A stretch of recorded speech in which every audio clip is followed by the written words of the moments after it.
بسم اللہ الرحمن الرحیم۔ السلام علیکم۔ آج کی اس ویڈیو میں ہم چھوٹے بچوں کی نیند کے بارے میں بات کریں گے۔ پرسکون نیند بچوں کی نشو و نما کے لیے بہت ہی ضروری ہے۔ وقت پر کھانا اور سونا بچے کو صحت مند رکھتا ہے اور بچے کی نشو و نما کے لیے نیند بے حد ضروری ہے۔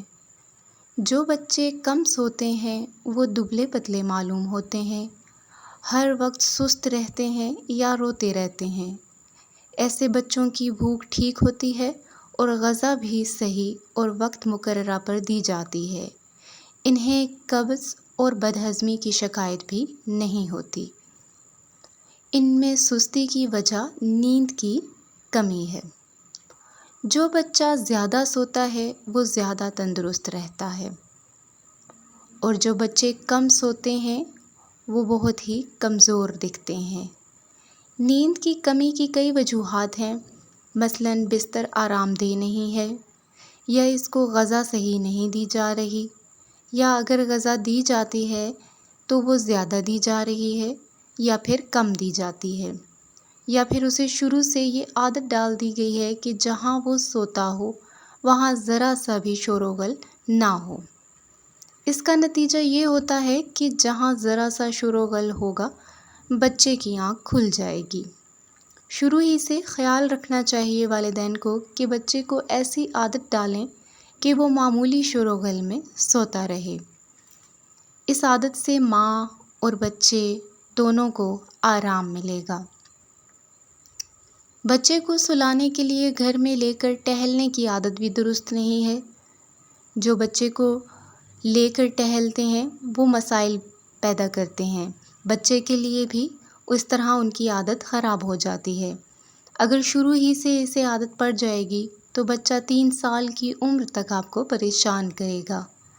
اگر شروع ہی سے اسے عادت ڈالیں کہ وقت پر بستر پر لیٹے لیٹے خود سو جایا کرے تو وہ خود اپنے وقت پر سو بھی جائے گا اور اس کی نیند بھی اچھی مکمل پوری ہوگی۔ پیدائش کے فوراً بعد سے نہ صرف سلانے کے لیے بلکہ ویسے بھی شیرخوار بچے سے کھیلنے یا جاگنے میں اس کو لیٹے رہنے دیا جائے۔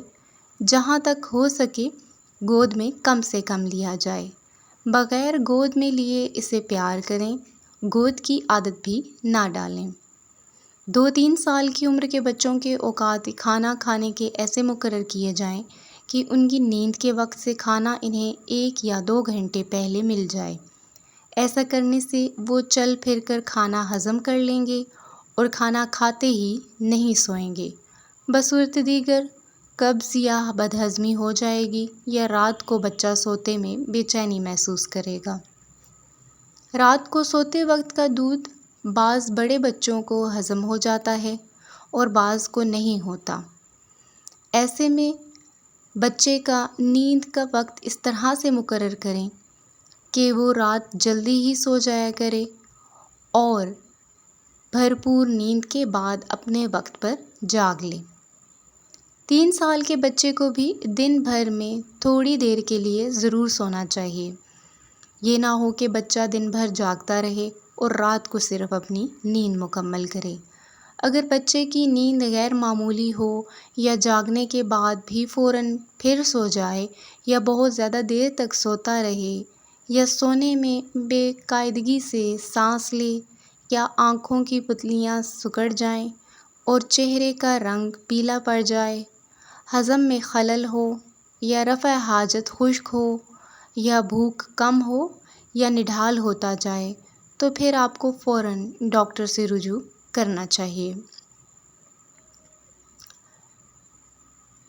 اس کے علاوہ یہ بھی ٹھیک نہیں ہے کہ دوا کھلانے کے لیے یا کسی اور بات کے لیے آپ سوتے سے بچے کو جگا لیں، کیونکہ کچی نیند میں جاگا ہوا بچہ دیر تک پھر روتا رہتا ہے، اور اگر دودھ کا وقت ہو گیا ہے اور بچہ سو رہا ہو تو تھوڑی دیر ٹھہر جانا ہی بہتر ہوتا ہے۔ بعض مائیں خیال کر لیتی ہیں کہ چونکہ بچے کے باپ دادا کم سوتے ہیں یا دیر میں سوتے ہیں اس لیے یہ ایک خاندانی بات ہے، اسی وجہ سے بچہ بھی یہی کچھ کرتا ہے۔ یہ خیال بالکل ہی غلط ہے۔ بچے کو پوری رات بھر اور دن میں 1-2 گھنٹہ ضرور پرسکون نیند سونا چاہیے۔ اب بات کریں گے ہم بچے کے ماحول کے بارے میں۔ بچے گھر کے ماحول کا بہت اثر لیتے ہیں۔ انہیں اچھا ماحول مہیا کرنا ماں باپ کا فرض ہے۔ بچے کی تعلیم و تربیت میں گھر کے ماحول کا بہت ہی بڑا اثر ہوتا ہے۔ کہا جاتا ہے کہ 2-3 سال کی عمر میں بچے کو جو ماحول ملتا ہے اور جو عادتیں وہ اپناتا ہے وہ ساری زندگی چھڑانی مشکل ہو جاتی ہیں۔ اسی لیے اسے اچھا ماحول مہیا کرنا چاہیے، یعنی بچے کی عمر کا یہ حصہ نہیں بھولتا۔ گھر میں خوشگوار ماحول ہونا چاہیے۔ بچے کے سامنے تیز آواز میں نہیں بولنا چاہیے۔ ماں باپ آپس میں غصہ ہوں تو بچے کو بالکل پتہ نہیں لگنے دینا چاہیے۔ ماں اور باپ دونوں کو بچے کو برابر توجہ دینا چاہیے۔ چھوٹے بچے کوئی غلط بات کریں تو انہیں پیار سے سمجھائیے۔